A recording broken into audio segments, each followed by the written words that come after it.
Texans will not have to show proof of COVID-19 immunization to enter places receiving public funds like schools and hospitals. That's thanks to a new executive order.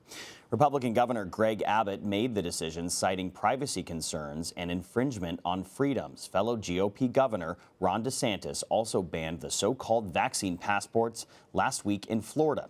This comes as more and more Americans are getting the shots. Yesterday, President Biden announced every adult in the U.S. should qualify for the vaccine in less than 2 weeks, starting on April 19th. Weijia Jiang is following the latest at the White House. Weijia, while this may sound promising, there's also reason to be cautious over the plan. Good morning, Tom. You're exactly right. That's because becoming eligible for a vaccine does not guarantee that you're going to get one right away. That all depends on supply. So even though President Biden expressed optimism about all the progress the country has made so far, he also warned the pandemic remains dangerous. Thanks for what you're doing. Touring a vaccination site in Virginia, President Biden stressed the importance of getting more shots into arms as infection rates soar in states that have relaxed their COVID restrictions. We aren't at the finish line. We still have a lot of work to do. We're still in a life and death race against this virus. While the new deadline to make all adults eligible for the vaccine is April 19th, the administration has not changed when it expects to have enough supply for everyone, the end of May. Just because you're eligible doesn't mean you're going to get it. Ed Brumbaugh became eligible for the vaccine in mid-January, along with everyone else who is 65 years or older in San Jose, California, where he lives. But the 66-year-old who looks for appointments online says he has not found one yet. By the time I get to that screen, it says, oh, we're not taking appointments. We're sold out, too. So it sounds like you've done this quite a bit.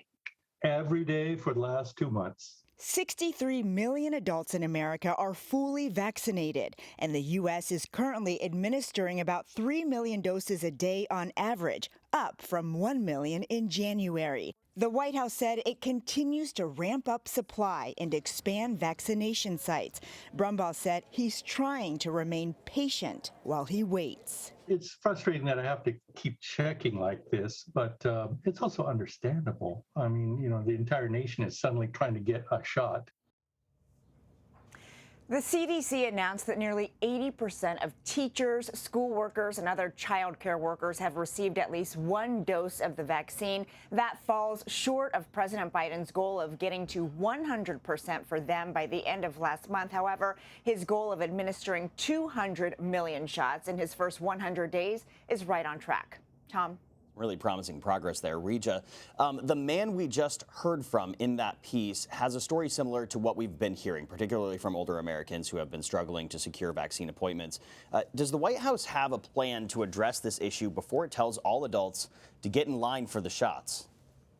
So the White House would argue that it's not an issue because they've been ramping up supply. They've been adding more pharmacies in their federal program to make it easier for people to get from point A to point B. And they argue that they'll continue to do that, so there shouldn't be an issue. But as you point out, Tom, anecdotally and certainly based on what we're hearing from people, that's not the case because it remains very difficult. Now, I will say also depends on where you live, right? This man lives in California. Here in D.C., we see similar problems, but other states have done remarkably well to make sure everyone who's eligible can get the vaccine. So it's going to take some time to level out, but the administration insist that they're doing everything they can to make sure when April 19th rolls around, there will be enough for people who are eligible.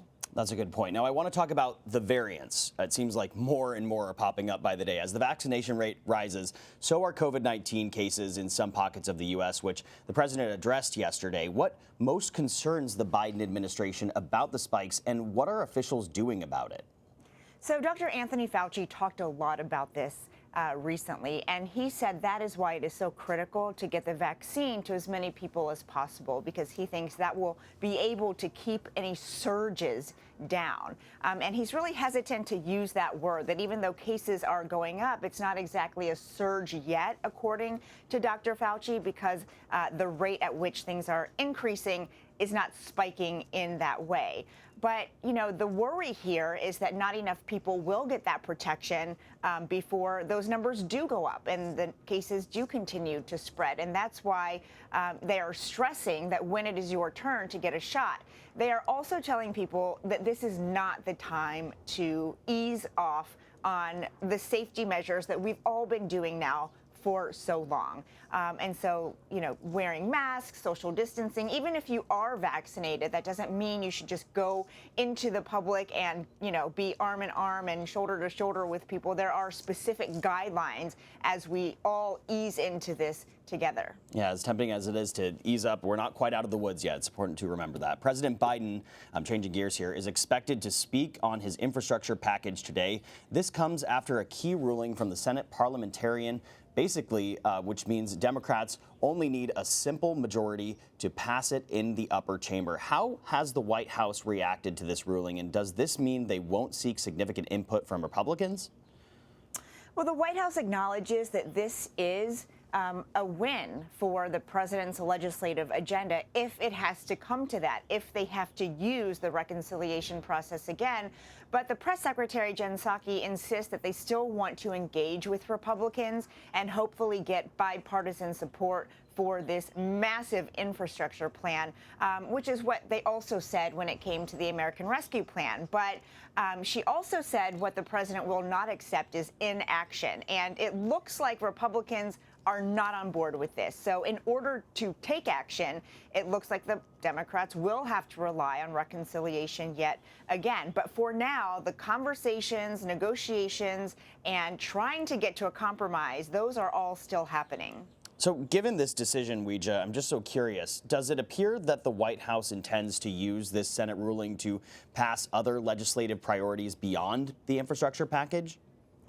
Well, to be clear, this can only be used for measures that have to do with taxing and spending and the budget. So for things that are really important to the president, like voting rights and gun legislation, you can't just use this to avoid having 60 votes rather than just a simple majority. But certainly when it comes to something like infrastructure or another infrastructure package that he has talked about but not really introduced yet, having more to do with people and, you know, the day-to-day, measures that could help people, that could be used again, because what we are seeing is a Republican roadblock, and this measure is one way to get out of that.